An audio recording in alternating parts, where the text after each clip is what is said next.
皆さんこんにちは、みわです。ちょっと今日はタイトルにある通り語り系の動画になります。で、実はね、私国際恋愛をしていたし、そして昨日それが終わりました。で、なんかもう気持ちのつけようがなくて、で、もう泣きっぱだし、もう目を見てほしいんですよ。バッチバチに今日腫れてやばくて、こことかも。ちょっと今だいぶ引いた方だけど、でももう、何時間泣きっぱなしもう6、7時間ずっと赤ちゃんも真っ青レベルで泣いてたし、今もやっぱりちょっとうってくるところがあるんですよ。なので、途中かなりエモーショナルになっちゃう時もあると思うんだけど、それはちょっと多めに見て。で、同じような状況で、苦しい思いをしてる、悲しい思いをしてる人の何かね、こうやって乗り越えていくんだな、みたいな過程とともにね、今後もちょっとこれについてお伝えしていこうと思うので、何か参考になればと思います。また途中でちょっと外を工事やってるのですごくノイズが入ってしまうかもしれないんですけれども、そこはちょっと多めに見てください。ということで、前置き長くなりましたが始めます。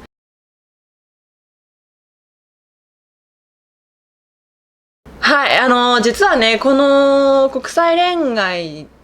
を私始めたのが、この彼で初めてだったんだよね。だから、すごく最初にしてはいい人に出会えたし、本当にいいことしてもらったなっていう感謝の思いでいっぱいです。で、何が原因で別れたかっていうと、完全にコロナでした。で、私たちはその性格の不一致とかそういうのもね、嘘みたいにないくらい、なんかちょっとソウルメイトなんじゃないかなって思うくらい、なんだろう、言葉の壁はありながらも深い理解がお互いにあったり、お互い思いやる気持ちが根底にあったりしてて、もうダメだね。そう、それが遠距離恋愛、遠距離始めて、1年5ヶ月、1年と半年続けられた理由なんですね。で、どういう経緯で遠距離にもなってしまったかっていうのを簡単に説明すると、私たちデーティングアプリで3月の上旬に会って、で、実際に関係をスタートさせたの中旬で、そうこうしているうちにだんだんコロナの状況が日本でも悪くなっていってしまって、で、彼はワーキングホリデーでこっちに来ていたんだけど、そういう時ってね、弱い立場の人から切られますよね。もうたくさんの外国人たちがシフトに入れなくなってしまったり、雇い止めになってしまったりして、途方もなくなり、で、多くの場合が帰国せざるを得なくなってしまった。で、彼も、漏れなくその一人で、で、強いお母さんの、勧めによって帰らなければいけなくなった。で、これが付き合って1ヶ月後になったことだったんです。で、本当にたかだか1ヶ月なんだけれども、私たちはこの関係をストップせずに、ここまでずるずる来てしまいました。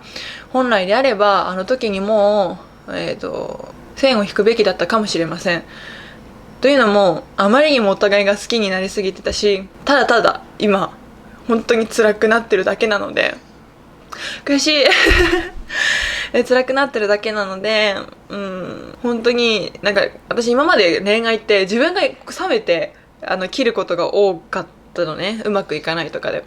だからそういう時って火をさ、自分にもあるけど相手にもあるよねっていう感じでなんか終われたじゃん。だけど今回のその終わり方っていうのはお互い好きなんだけど、この関係をこの状況で続けていくのは不毛だねっていうことで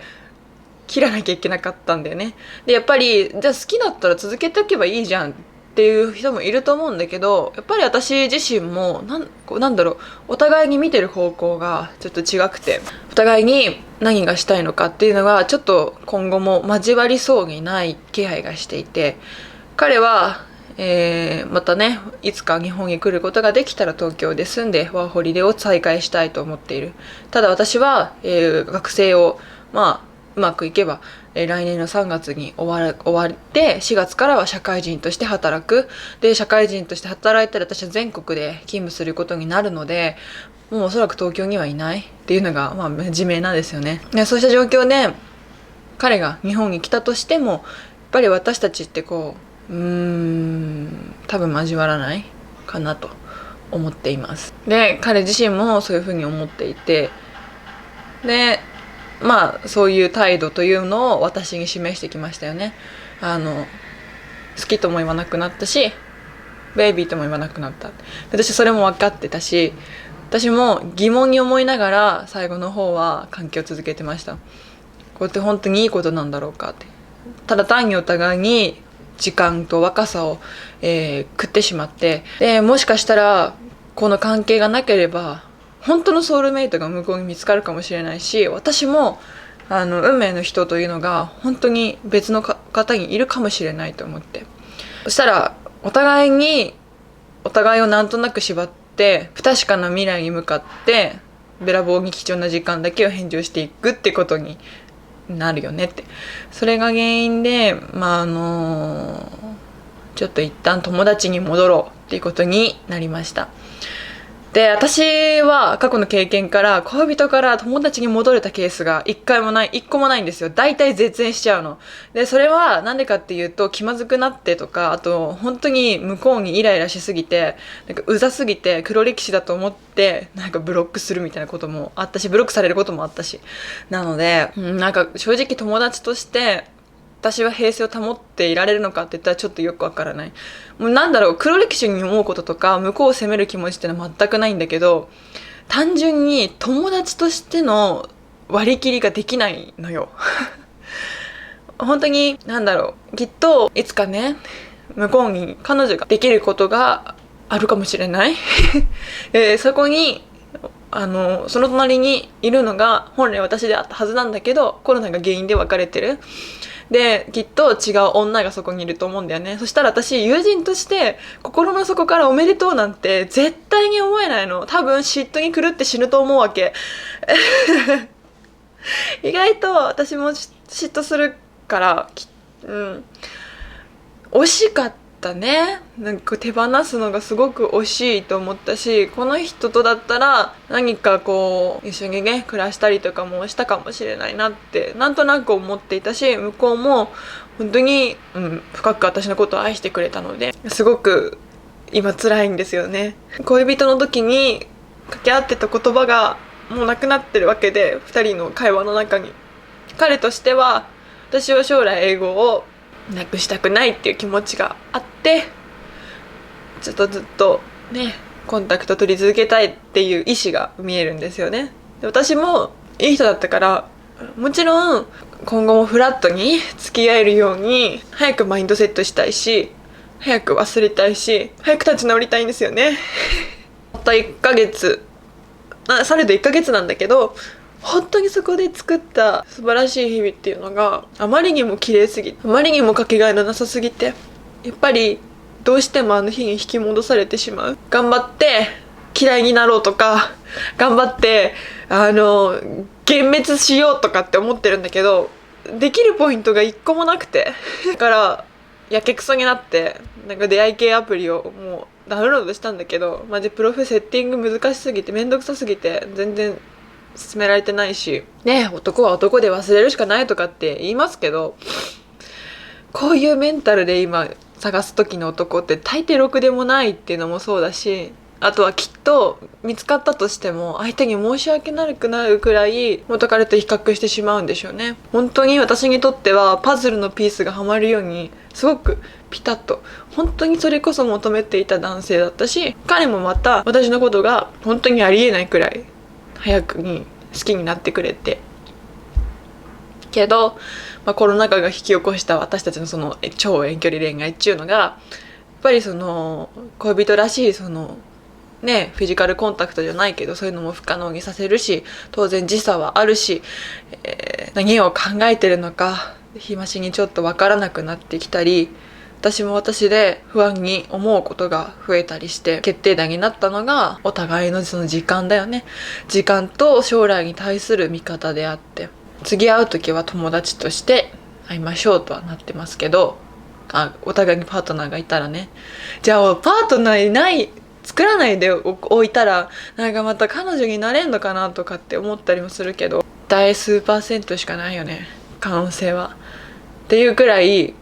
もう希望を持たないようにしてるね。なんかそうやって自分をなんとかこう納得させようとしてるんだけど、本当に好きだったし、本当にその違いが決定的に許せなくて、はいじゃあもう割りにしましょうっていう割り切りじゃなくて、お互いがまだ好きなんだけど、前世紀と比べればね、そりゃレベルはこうちょっと下がってるけど、でも好きなのには変わりないから、本当に辛いわけよ。なんならもうギクシャクしてたんだけど、その別れ話みたいな、まあなんかお互いのその意思のすり合わせをした時に、やっぱり私たちって考えてること一緒だったんだと思って、やっぱちょっと好きになったというか、距離をまた近く感じたんだよね。なんかこうグッと。けど、それはなんつうの友達としての距離感にはならないわけよ。ふさわしくないから。だから、もう、なんて言うんだろう。本当にこう身を裂かれるような思いなんだけど、私本当嫌いになってね、別れた方がすごい楽だったと思うんですよ。なんで、私こんな人と出会っちゃったんだろうと思って、あの時軽率に私がアプリで「ヘイ」とかって送んなきゃよかったってめっちゃ後悔してる。出会わなきゃよかったって思うくらいいい人でしたね。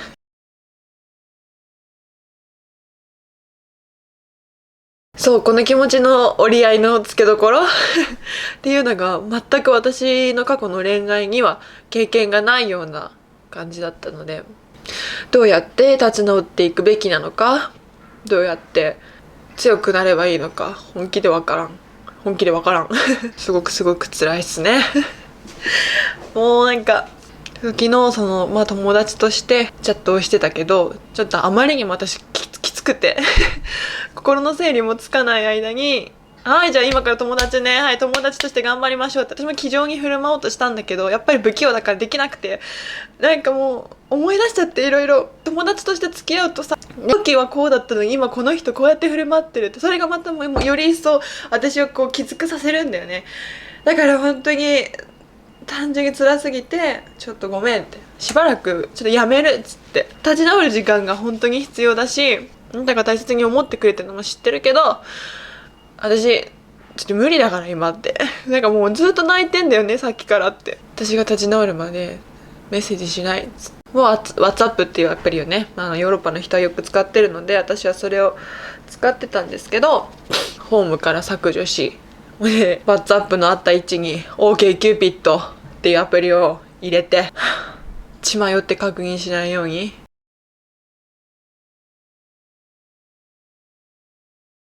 はい、ちょっと別日に撮っているんですけれども、その後、今もう1週間経ってなんですが、アプリを入れてね、いろいろ、男性たちとお話しして、もう強制的に自分で、その人以外にも男性がいるんだってこう言い聞かせるように使ってみて、昨日マッチングして人と会ってみたんですけど、やっぱり時期尚早だったなっていうのが分かりました。デーティングしたんですけど、やっぱりこう相手に対してね、こう元彼を重ねてしまうところがあるし、全然私も乗り気じゃないし、なんだろう、向こうはね、向こうが本気になっちゃった時に今度私が傷つけちゃうので、もうちょっと待ってからにしようかなと思ったり、しています。ちょっとね、自分の中でもよろしくないやり方だったかもしれないなと、今ようやくね、過ちを通して気づきました。今後としてはやっぱりそうだね、冷静にこう着実にゆっくり前を向ければいいなと思ってるし、なかなかいい人だったから、なんつうの、簡単に忘れることってやっぱり私もね、まだ難しいんですよね。でもしそのコロナが今すぐにでも終わったらね、ワンチャンあるかもしれないなって思っちゃったり、あとはまたその何年か後に再会することができたら再燃するのかなってこう期待してしまったり、やっぱりあの人以上の方と出会える自信が今すごくないです。そういう状況でこうね、自暴自棄になって自分の体もろともね破滅に向かうよりは、ちょっとチルダウンというかカムダウンした方がいいのかなって思ったりしています。もう一進一退なんですよ。一歩進んだなと思ったら3歩結局戻るような形になっちゃったりとかして、なかなか難しいんですけど、はい、辛いね渦中にいる人も多分見ていらっしゃるのかなと思うんですが、一緒に前に向けたらなと思います。泣くのはね、ほどほどにして、そんな悲観的にならず、時間をかけて、もう時間しか味方にしてくれないので、そういうところで解決していきましょう。じゃあ以上となります。すっぴんで失礼しました。そしてね、ちょっと途中で泣いたりとかしてたんですけど、そこもね含めて多めに見てくれると幸いです。じゃあまた次の動画でお会いしましょう。バイ。